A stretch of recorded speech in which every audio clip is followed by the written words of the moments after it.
pressure. If he has his own pressure, it's going to be a lot of who decides to pressure who and how they go. It's going to be a lot of blind luck. Yeah, you know, and it is a map, it is on Daybreak, a map where it is generally safe to play economic-centered early on, but I think that's where Leenock can throw in those wrenches, you know, like throw in those 10 pools, like you said. So I'm really curious to see what they're going to open up strategy-wise in this best of 3. Yep. And even though it's going to be some blind luck, these two players, we know it's going to be a lot of skill.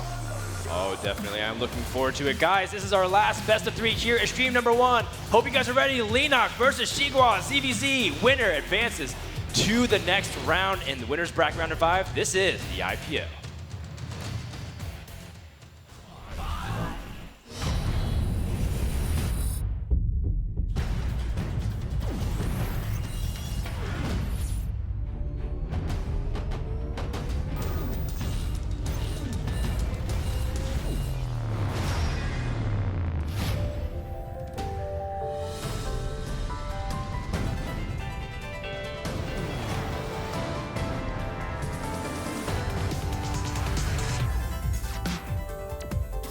Welcome to IPL 5 Daybreak.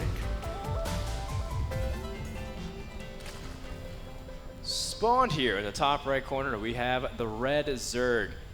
He's one of the best young players in StarCraft 2. MLG champion 2 times over, he is. FXO Leenock. That was awesome camera introduction. And his opponent in the bottom left corner, coming from the China Regional Qualifier, seated directly here. It's his first match. He'll need your support. He is. Invictus Gaming Xigua. All right. We know our players. We know our game. I'll go ahead and start off with a little bit of knowledge here. Daybreak, really big map. So if a player was going to do just the standard 10 pool, a lot of times the player can hold, even with a 15 hatch. So it's nice to see, well, in this case, Xigua is playing defensively. He's making a 15 hatch. Maybe he's really, really afraid. And Leenock, on the other hand, going ahead and going a hatch first, I wouldn't be surprised to see him even pull gas before spawning pool, because whenever Leenock does something like this, he just goes for it. And very rarely is he wrong with this sort of play. Yeah, and you know, just like you said, it is a little bit, since it is big, you know, hatch first is generally accepted to be pretty safe. So we'll see what players really choose to do from this opening build order. 6 pool kills it, but that's we're not there, so. Right. Oh yeah, 6 pool, pull all the drones, and completely overwhelm your opponent. It's a good build. It's a good build. It would have won. You know, I mean, that's one of those things where we mock it, right? Oh, it's a 6 pool. Anyone could do it. Anyone could have just won this game with that 6 pool if they microed. Like, amazing, right? I mean, I guess that's the trick, right? A lot of times that mobile micro is very difficult, especially on the spot. Couldn't agree more, Chef. As we've been seeing more and more, you know, Zerg, especially in TVZ, the very small things of controlling everything, every single Zergling hit that you take, pulling them back, drones early on. It can make a big difference to going into the mid game of losing a few drones here and there. I think I want to say Killer once famously said at a Homestar Cup that, you know, in ZVZ he feels like drones are worth 3 times more than other Zerg matchups. So you might as well multiply it by 3. If you're down 3 drones, you might as well consider yourself down by 9 drones. Huh, interesting way to put it. Early on here, the fight is definitely for speed and then for Banelings, and Leenock has the quicker speed, so he's going to have map control for a very crucial period of time.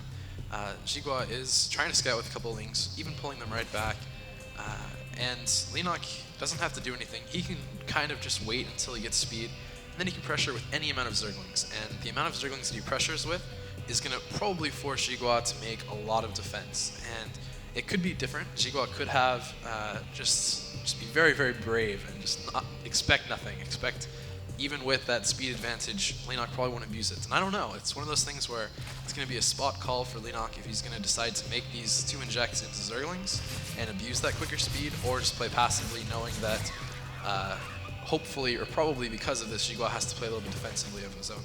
Yeah, and you have to be really cautious too, because we might have a scenario similar to what we saw Hyun versus Boom Boom, where, you know, Boom Boom did have a momentary Zergling advantage, but he got caught without speed and he lost everything. Xigua just spent 2 Queen Energy patches on Crew Tumors. He made 2 Crew Tumors right now.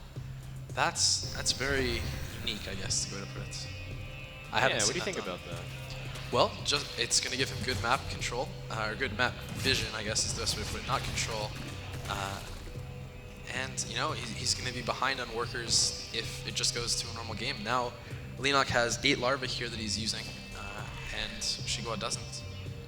Yeah, and that should immediately cue. I mean, he did see a little bit of an extension of creep, so that gives Leenock an idea of how his opponent spent his queen energy. You see Leenock being a little bit defensive with his banelings, but only one does go down for 3 Zerglings, so it's not the worst trade in the world. No, it's fine. And if you look at it, Xigua does actually have more drones. However, he's way behind on Zerglings. There are 22 Zerglings here for Leenock to the 6 of Xigua. But Xigua does have a spine, so that was the defense that I meant that he needed to make. He made it. He's making a few banelings, and even though he did make those 2 creep tumors here, he's still managing to keep up. He's ahead by 7 workers or 21, or you know, some amount of workers.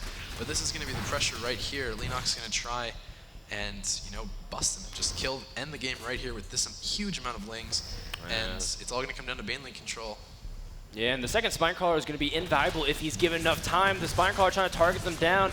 Leenock just going straight and killing off the Spine Crawler. Oh, but look at how many banelings are being morphed right now. 17 in production. And that's going to be a tall order. Just look at how many Zerglings Leenock has. Oh, but a big detonation for Xigua is going to be proved to be valuable. That big amount of explosion was very, very key. Here they come, man. These Zerglings, they're saying, hey, how are you doing today? I plan on coming to end this game right here.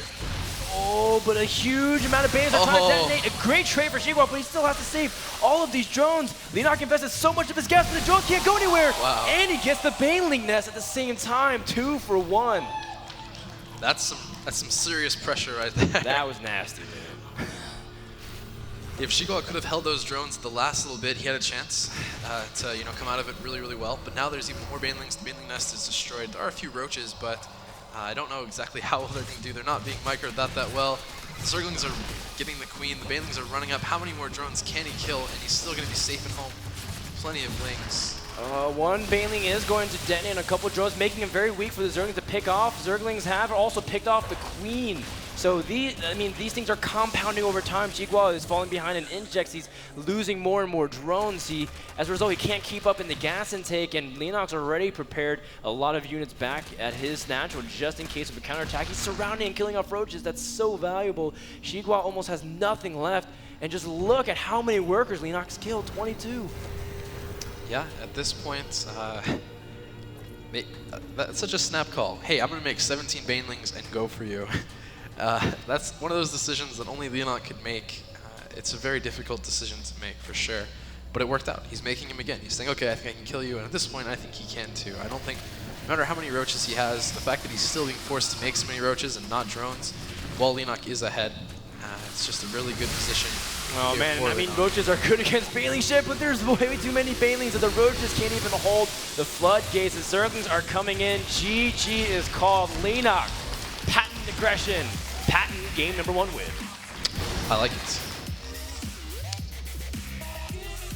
In your opinion, what should Xigua have done differently? Should he just have evacuated the natural and just stop trying to defend it so much with his drones initially on? Like, what could he have done differently reactively to that? All right, well, if you looked at it, the drones were always kind of running away, almost in a panic together. If you look at them, and if they'd split up into maybe 5 or 6 different patches, forcing banelings to go into each patch and explode there, it's really difficult to correctly place 17 banelings on drones perfectly. And Xigua just had to defend. He needed maybe a couple more spines, a couple more banelings, maybe just a transfuse with one of those queens on one of those spines to kind of catch Leenock off guard. And he got really, really nice trades for banelings. Yeah. He just didn't have even 10 less banelings. He only had like 4, right? Compared to 17. That's, no matter how well you micro, generally that's a tough fight. Yeah, he traded like 3 for like 8 or 9. That was awesome. But I mean, Leenock just had way too much. He overdrone. He was up by like 12 workers at one point, something insane like that. The larva advantage was too large for Leenock as he's carried it all the way to game number 1. Now I kind of have this this funny joke that I have with Greetor, where like if it's a CVC, I always feel like it's always like whatever map number 1 it is, like if it's like Ohana or something, it's always like Daybreak and Cloud Kingdom as game 2 and 3. Okay. So I'm expecting a Cloud Kingdom pick, but they're still choosing, so anything can happen. Okay, I like it. I think it makes sense. Put money on it. I won't